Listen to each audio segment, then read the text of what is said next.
podcasting technology of NORML is made possible by Red Aphid Interactive Media. More information at redaphid.com.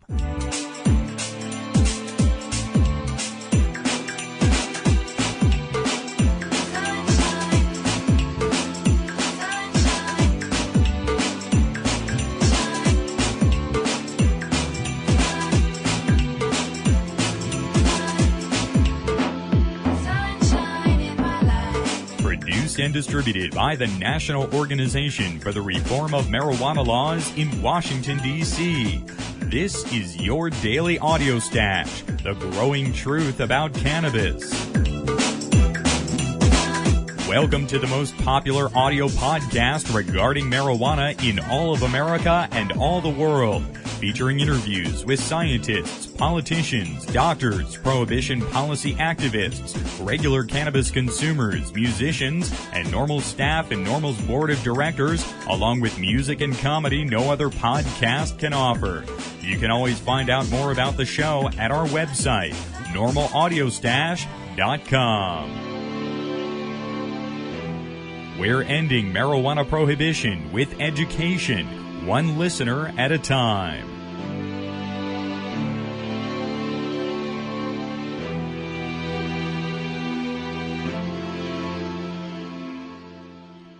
Welcome back to NORML's Daily Audio Stash. Today, it is Thursday, September 27th.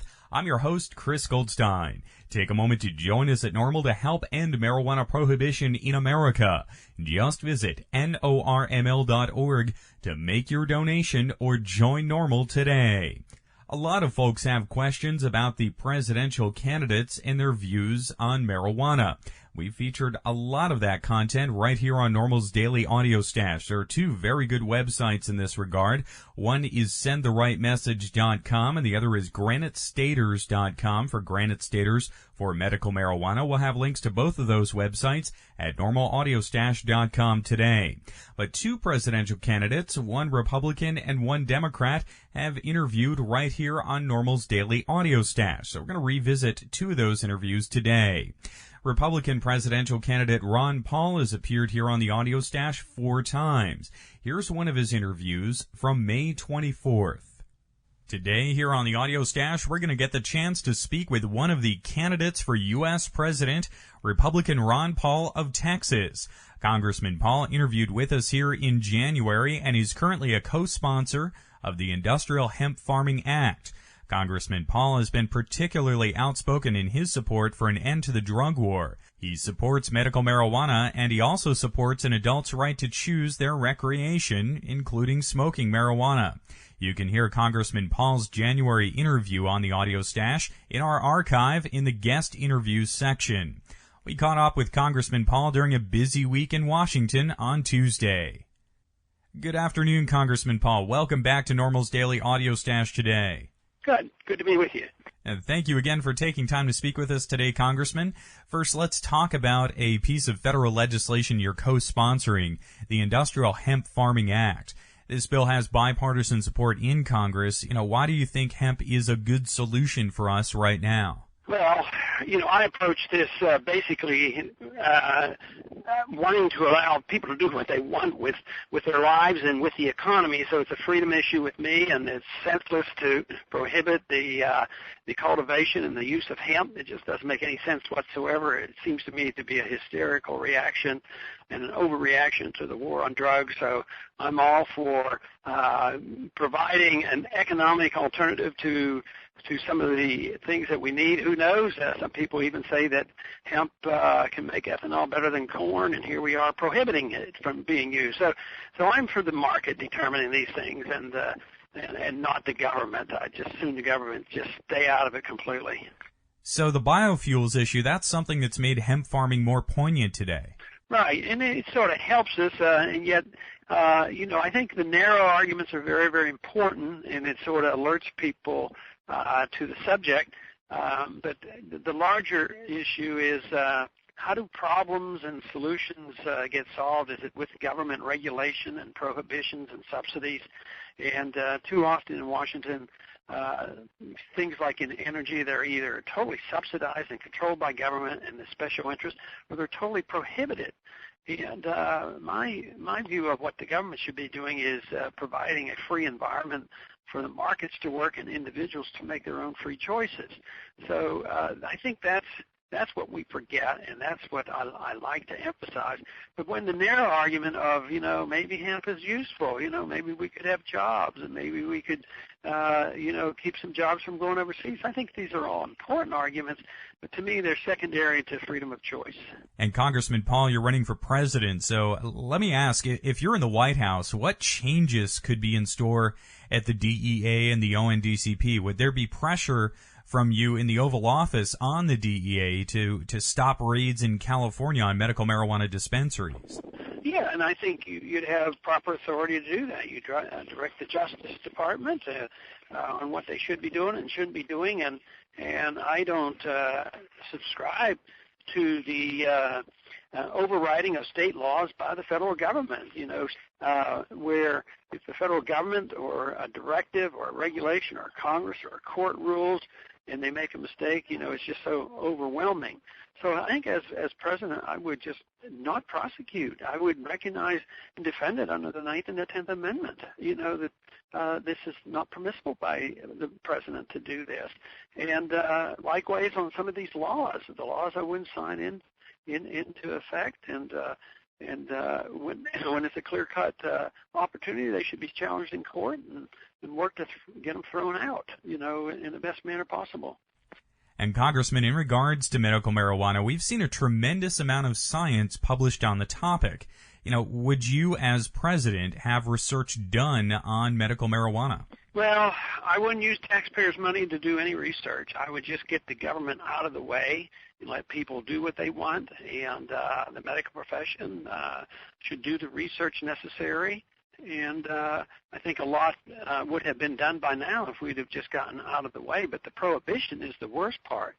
But I don't think government studies are necessary. I think that enough people already know of the benefits, and people should be allowed to make their own choices. If they make a mistake, they suffer the consequences.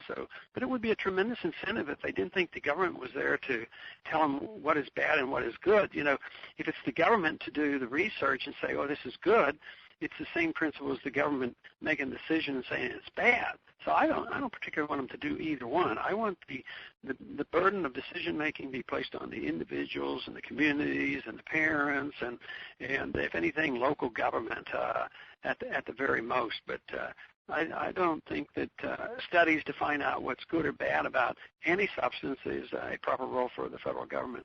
And Congressman Paul, is someone who's been an outspoken critic of the drug war and our current foreign policy decisions, how much does domestic prohibition play into our foreign policy, do you think, when it comes to military resources and the like? Well, I think it's significant, but it's probably a mixed bag. It requires a military operation, a lot of expenditures. Just think of what's going on in Colombia. We're talking about billions of dollars. But quite frankly, I think that is probably a cop-out. I don't think that's the real issue, though that's what they claim. I think that's the excuse for going in. The drug war is the excuse to go into certain areas for the benefit of maybe oil interests or something else. Same way in Afghanistan, we're over there to get rid of the Taliban and stop these drugs from coming, but maybe it could have more to do with a gas pipeline going through Afghanistan than anything else.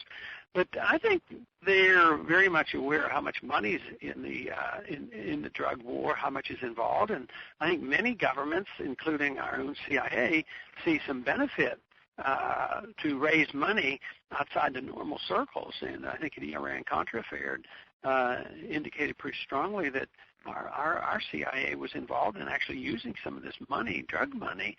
So I wouldn't be surprised if they do this deliberately. But the massive number of people in the country, the voters and the politicians here in Washington, all are easily intimidated, and they easily believe, well, it's the government's responsibility. We have to protect children. We have to protect people against bad things.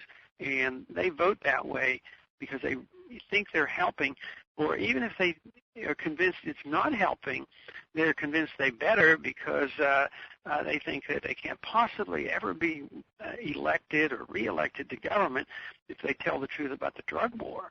And yet that's one thing that I've been able to overcome, at least up until now.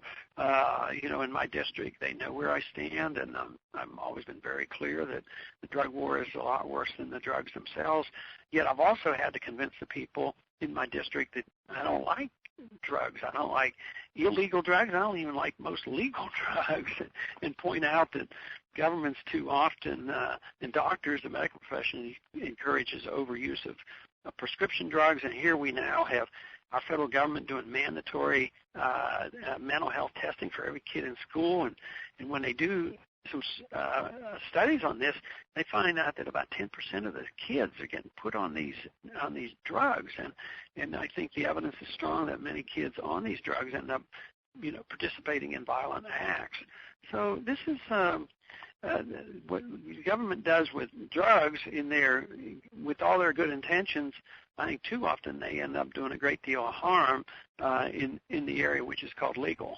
Now, many seek to treat medical marijuana out there as a non-profit industry. That's the plan in New Mexico, and what's in place in Oregon. Many are calling for that to be the case in California. But, is medical marijuana as non-profit, could that indicate that all medicine in America could be non-profit as well? I wouldn't think so. The fact that marijuana is so prevalent, or could be, or would be so prevalent, there probably wouldn't be any profit in it. So I think it would just become pretty well available to individuals that wanted to use it. But to use that as a way to talk about nonprofit medicine, no, people have to get paid for their services, and there has to be a pricing mechanism. Otherwise, nobody knows how much services to provide or how many doctors to have. So the market has to work in pricing any service or any item. If you get rid of that, you invite a lot of problems. So a nonprofit approach to any medication, I think, is doomed to fail. Now, that's very interesting, Congressman Paul, especially coming from your background as a medical doctor. Now, Congressman, we see that there is a stark racial disparity to prohibition enforcement in this country. Over 60% of U.S. counties arrest more people of color for marijuana alone, and some places even have more striking disparities like New York City and New York State. But do you think we've reached a point here where prohibition policy is simply a racist policy?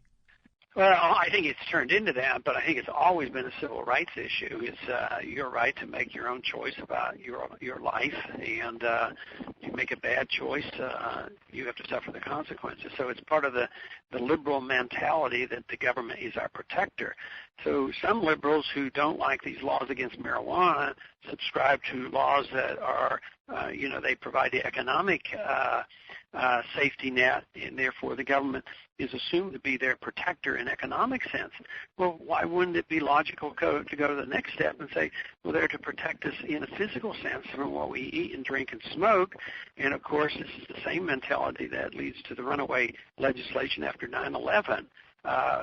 But it's not a brand new idea. It started with economics and then on personal liberties and now on physical safety after 9/11.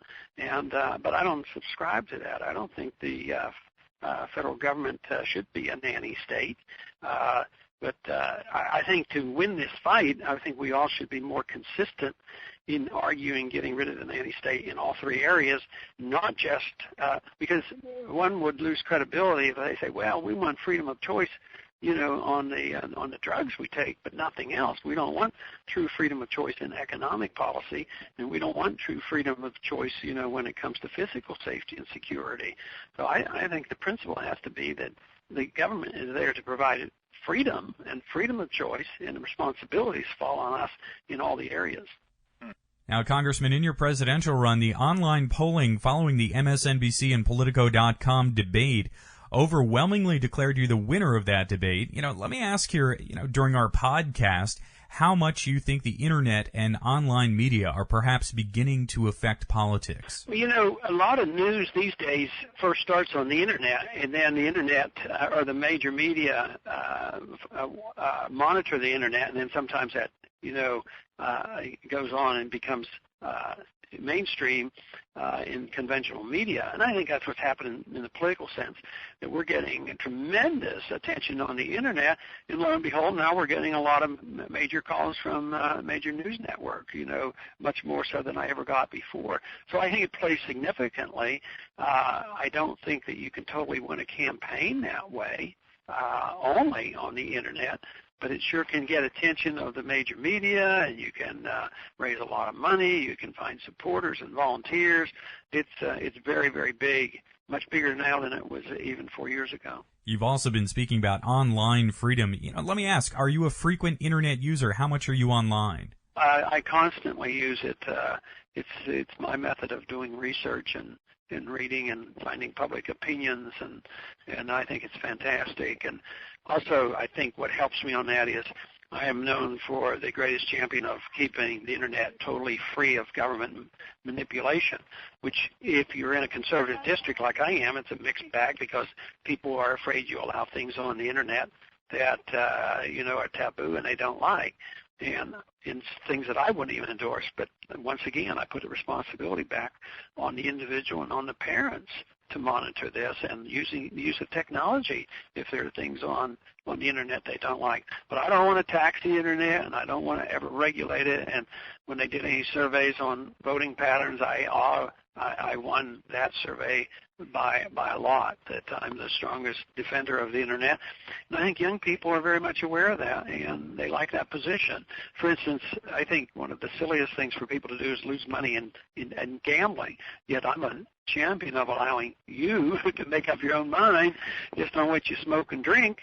I think you should make up your own mind about whether you want to gamble or not, and if you lose money, you better not come crying to the government and say, I'm poor now, will you take care of me? I lost my shirt gambling on the internet.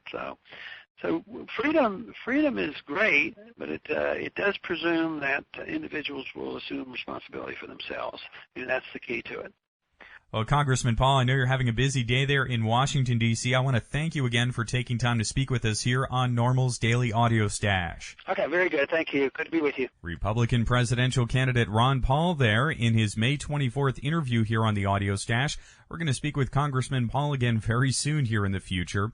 Also, early in the summer, Democratic presidential candidate Mike Gravel joined us here on the Audio Stash as well. This interview is from our June 12th broadcast. You're listening to NORML's Daily Audio Stash. Today on the Audio Stash, we get a chance to have a conversation with Democratic presidential candidate Mike Gravel.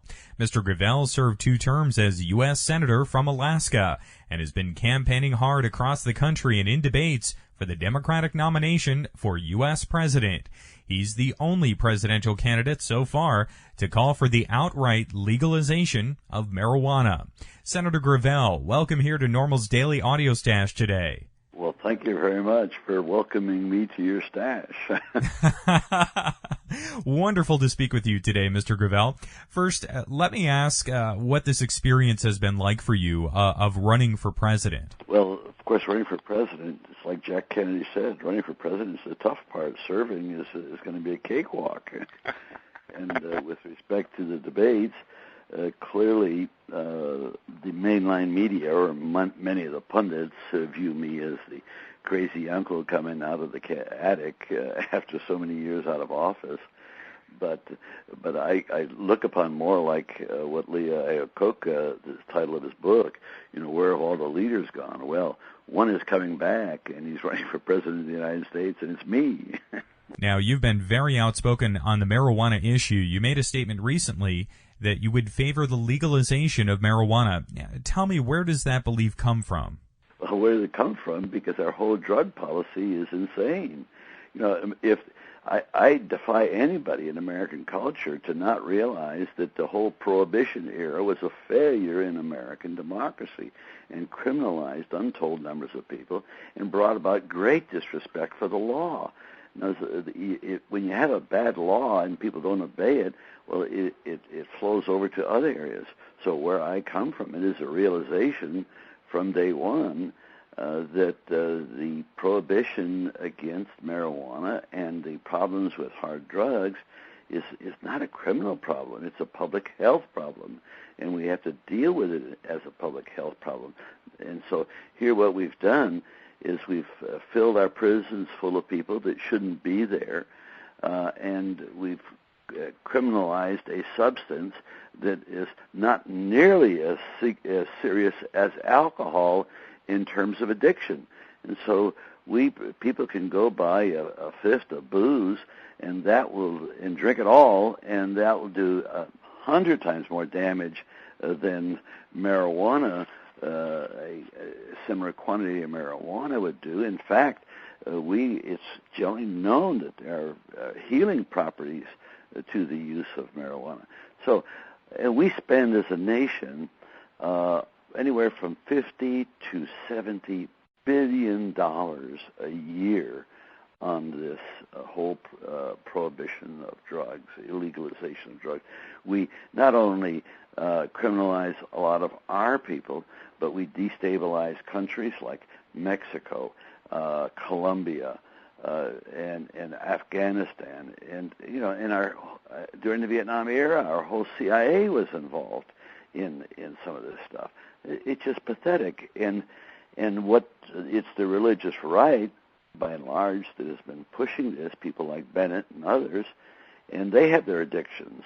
So I just think that somebody in running for president has got to make this an issue, so that and I think the American people would buy into it.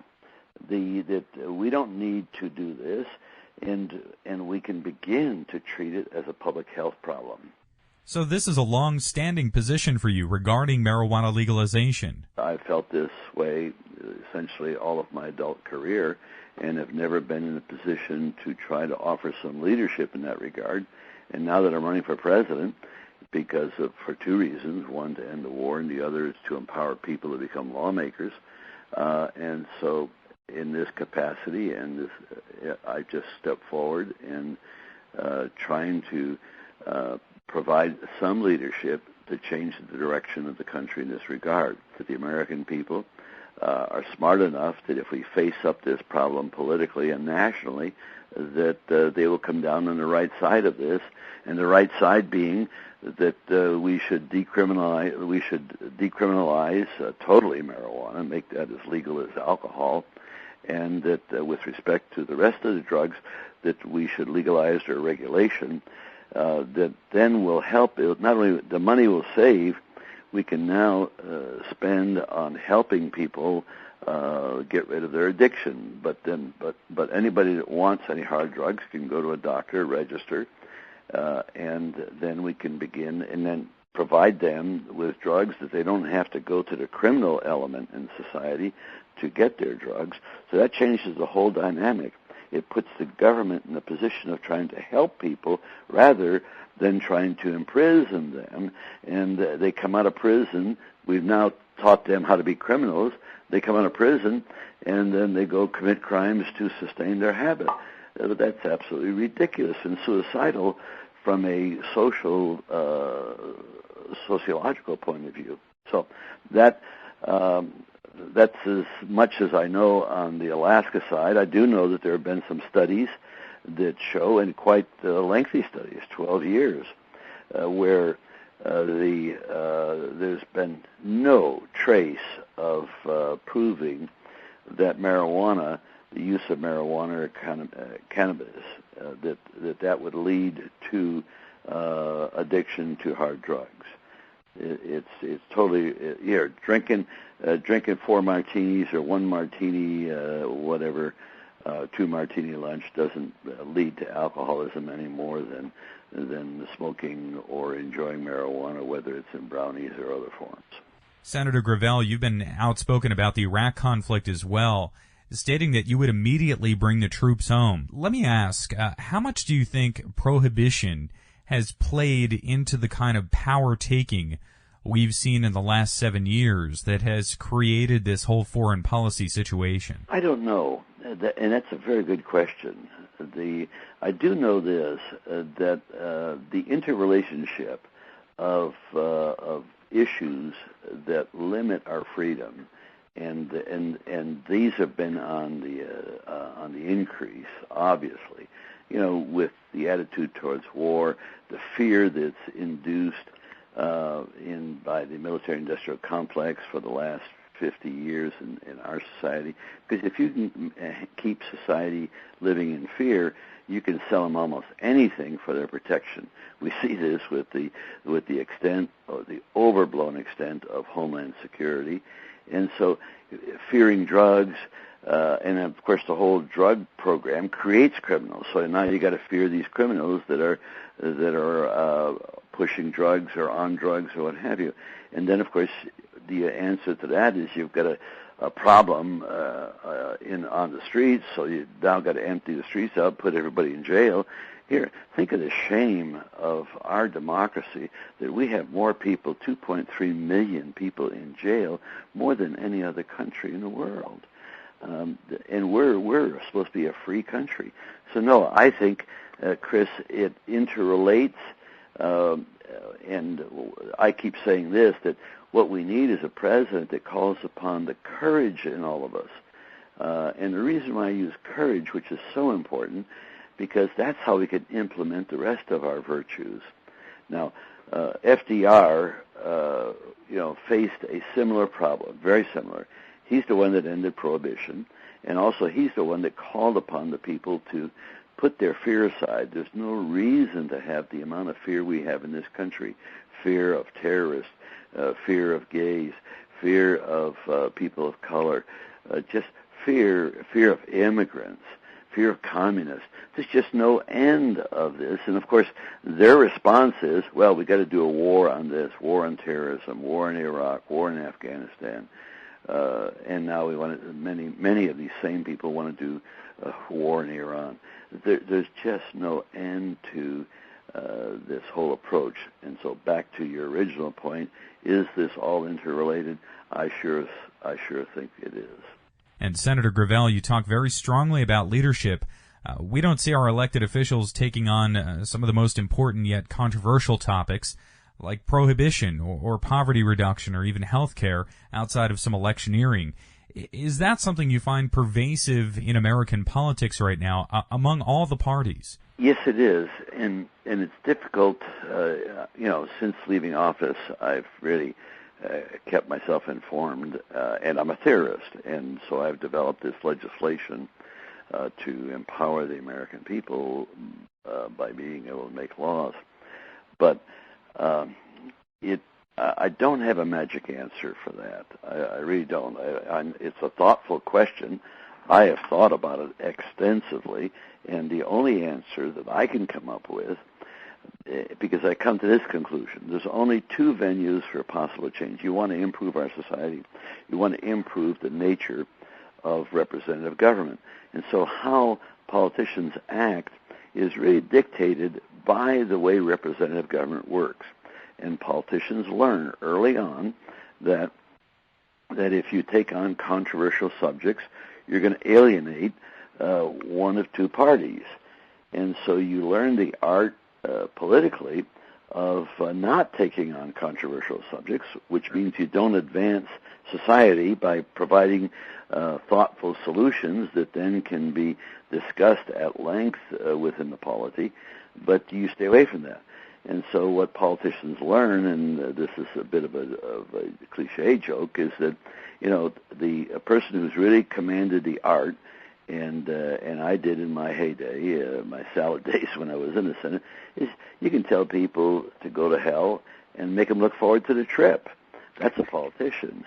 And so now what we have to do is recognize that it's the structure of representative government that does it. A politician wants to please, generally, they want to serve.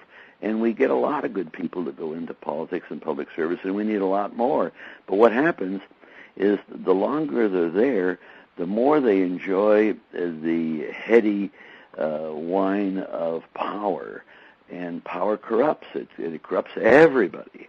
And so we have a problem, and that's the reason why I'm so strong on term limits, is that if power corrupts, then we have to limit the amount of time any elected official has it, or a judicial official.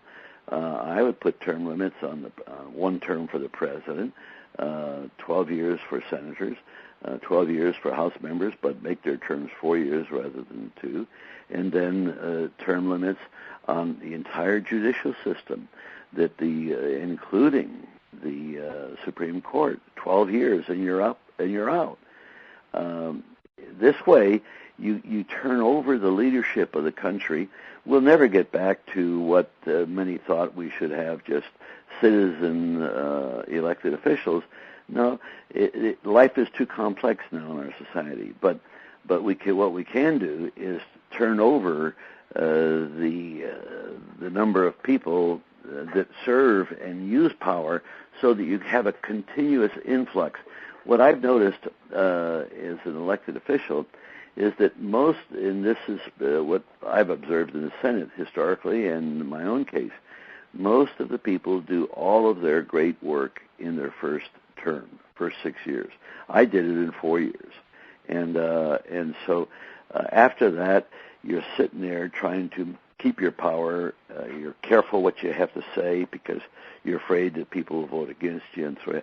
And I was not careful. I was a maverick. I just continued, and I don't know why I'm like that. I am.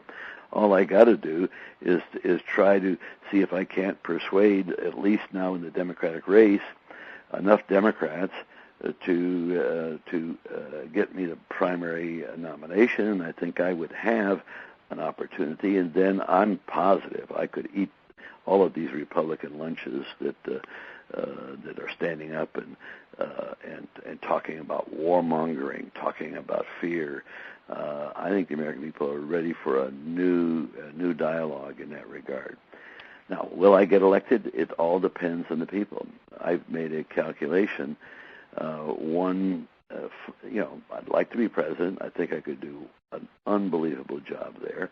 But I also think it's more important to have the people empower themselves than just empower Mike Gravel, to empower themselves to make laws, because I'll be long gone, and that power will really operate to the benefit of our society.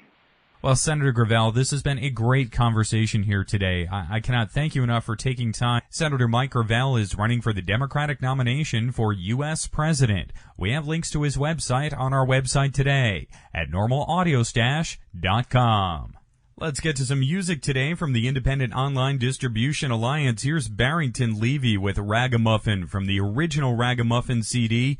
And Barrington Levy will probably be on stage for the Stony Awards in Los Angeles on October 14th. More information about the High Times Normal Stony Awards right up on our website today at normalaudiostash.com.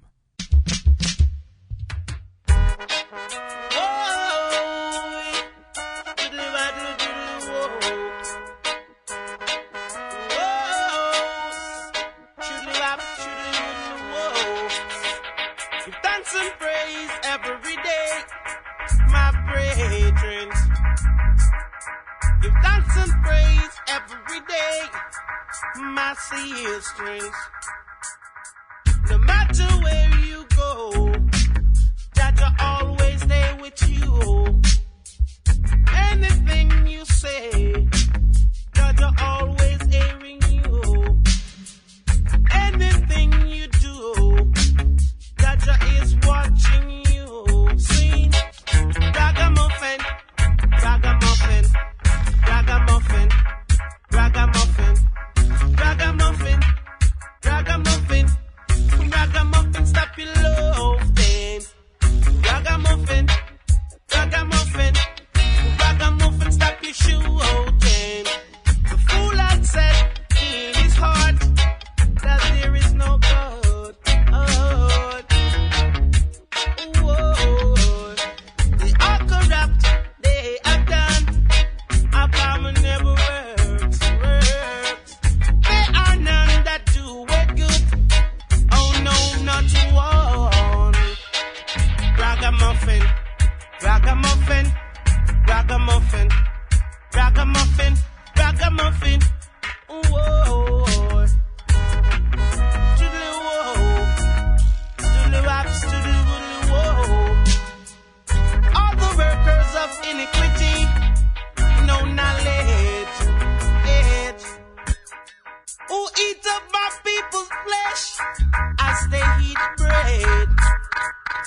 Ragamuffin, stop your huffing.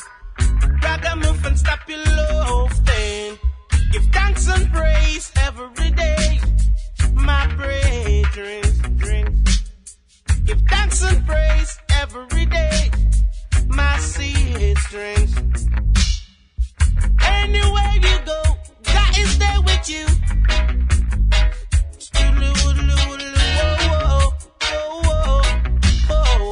Ragamuffin, ragamuffin, ragamuffin, ragamuffin, ragamuffin, stop your loafing.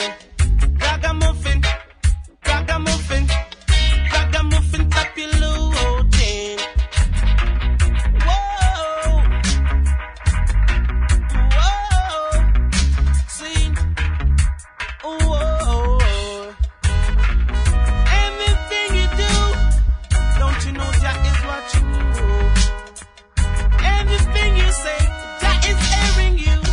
Oh, my brethren, of all the workers of iniquity, no knowledge. Who eat up all my people's flesh as they eat bread? Them a ragamuffin, stop your huffing. Ragamuffin, stop your looting. Ragamuffin, stop your huffing. Ragamuffin, stop your shooting. Ragamuffin, ragamuffin, ragamuffin, stop your lofting.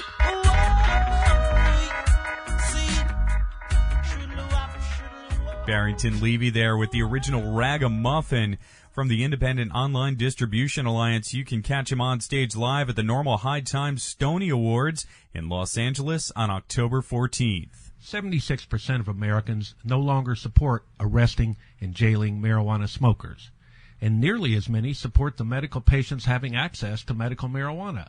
And over 80% of our citizens now believe the war on drugs is an ineffective failure.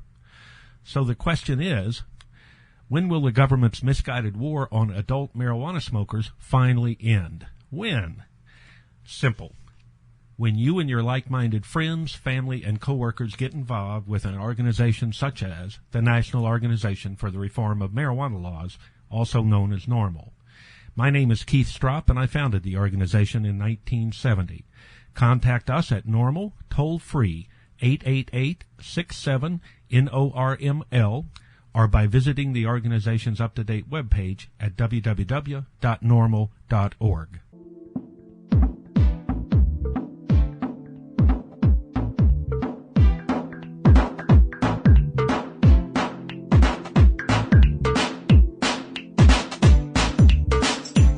You've been listening to NORML's Daily Audio Stash, the growing truth about cannabis.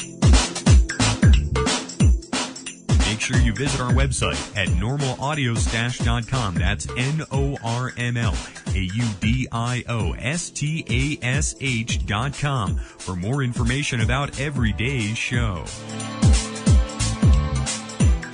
I'm your host, Chris Goldstein. Thanks for listening today. See you at 4:20 tomorrow.